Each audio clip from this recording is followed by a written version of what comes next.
And so the argument is by those who advocate the war on terror and what have you, suggest that Islam is the source of sectarian politics. Listen to this. And genealogy is the source of civic politics. Look at the contradictions. And so if you begin to infuse Islam in politics, you are going to have problems, serious problems of instability and whatnot. The converse of that argument, which demonizes Islam as a source of civic inspiration, is that Islam can be and has been the source of bringing community together as a civic unit, not as a sectarian unit. And the Union of Islamic Courts, despite the mistakes they have made, some of them very serious in my opinion, have attempted to precisely do what George Bush was claiming, to use their faith as a basis of bringing people back together, rather than dividing them. Let me then briefly describe the two alliances that have emerged out of these three debates. First alliance argues that political genealogy is the only basis of reconstruction in that country. And the representative from the TFG precisely said that a few minutes ago here. And in order to pursue that political project of reconstruction via political genealogy, inspired by Meles Zenawi's project in Ethiopia itself, says that the instrument for translating that idea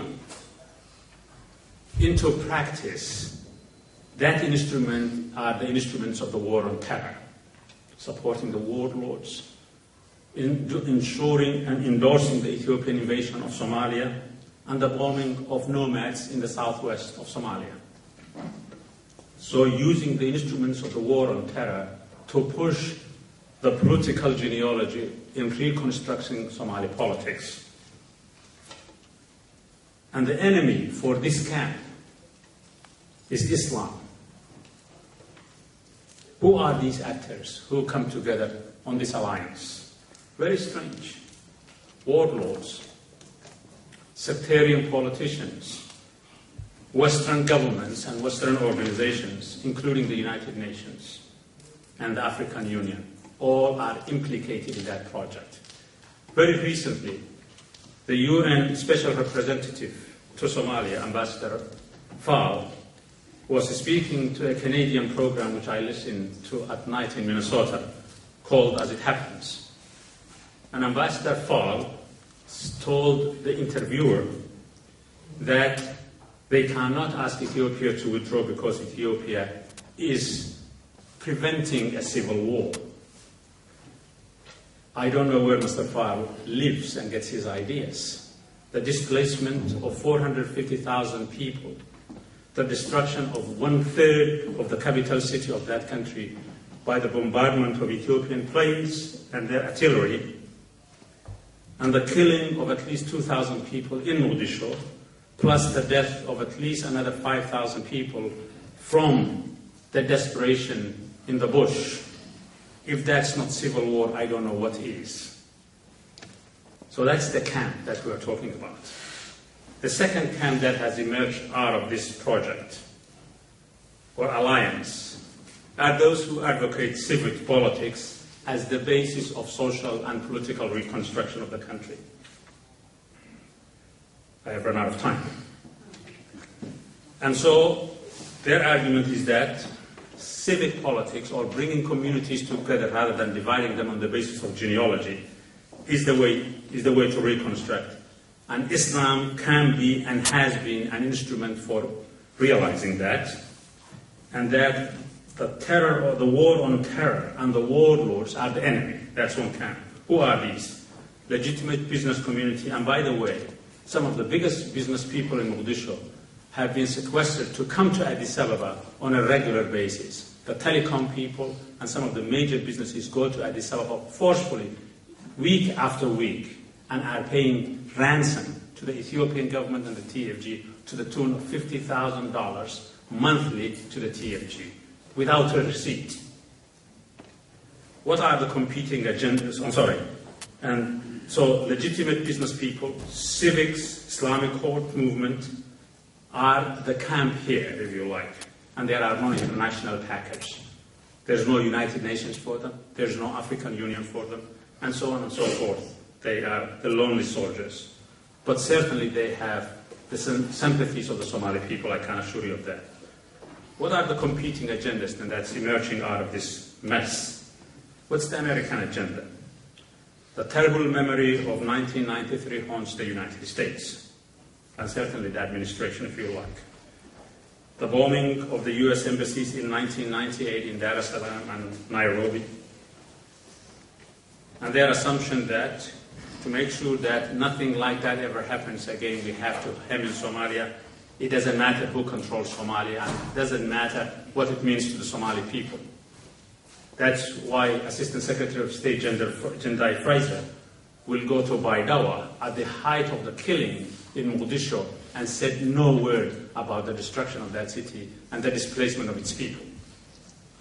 What's the Ethiopian agenda? There's a document in a book written by an Ethiopian Oromo about chat, this herb that East Africans chew.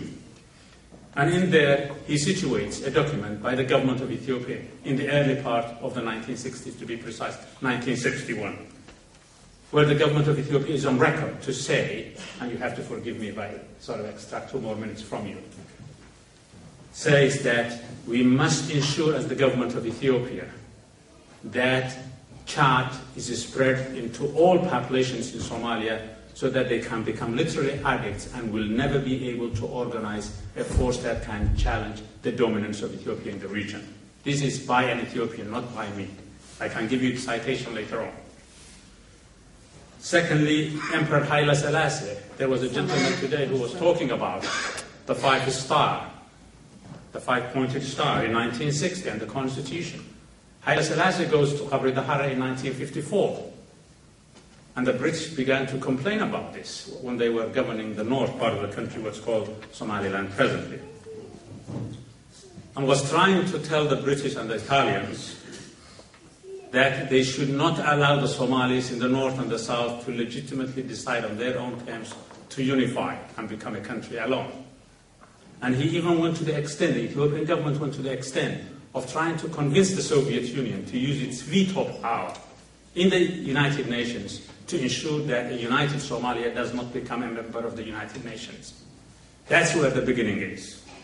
Thank you, Professor Samater. Final comment. Just give me 1 minute, okay? What's the Somali agenda? So the Ethiopian agenda is one. Either a united Somalia that is governed by a government that's beholden to it, as like Abdullahi Yusuf and company, or a Somalia that's divided into clan lines and will be fragmented into bantustanes. What's the Somali sort of agenda?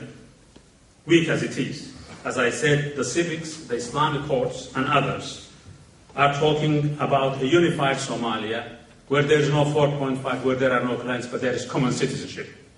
Unfortunately, they are disorganized, they are very weak, they don't have a lot of resources.